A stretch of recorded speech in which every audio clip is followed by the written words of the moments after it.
Let's talk about your pardon now. The Pardon Snowden campaign launched in September, led by backers like George Soros, Twitter CEO Jack Dorsey, the ACLU. What do you think your chances are that President Obama will in fact pardon you? Well, I'm not counting on it, and this is the key here. The possibility for a pardon, it seems to every expert who's looked at this issue, has never been more likely. And this is a surprise to myself more than anyone else, I think. Why do you say that? Well, just a few days ago, we had 15 members of the Church Committee. Most people may not remember what they are, but in the 1970s, the intelligence organizations went through the greatest period of oversight of their history. They sort of pulled up the blankets and looked at what was happening at the CIA, the NSA, the FBI. They were writing letters to Dr. Martin Luther King Jr., saying that they had tapes of what he had done in hotel rooms, and if he didn't commit suicide, they were going to release them and destroy his reputation. They were secretly administering psychedelic drugs to college students to see the impacts they would have. They were engaging in assassination operations that were contrary to both American and international law.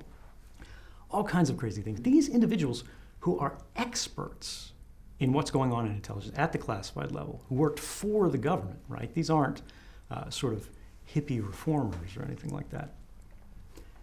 They argued that President Obama should seriously consider leniency in this case. They said that this case has caused far more benefits to American society, which I think is uncontroversial at this point, than any claimed harms for which we've never seen evidence. If you had 1 minute to make your case face-to-face to President Obama, what would you say to convince him to pardon you?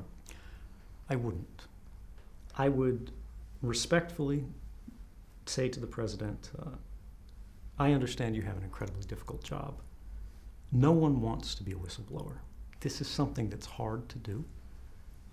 It's hard enough to stand up to a bully in your life, to your boss in the office, much less the combined might of the National Security Agency, the FBI, and the apparatus of government. Nobody's going to volunteer for that. Nobody's going to sort of take this as a precedent. It's going to open floodgates. But there's one thing that I would hope he understands, and I think based on his recent statements, he does.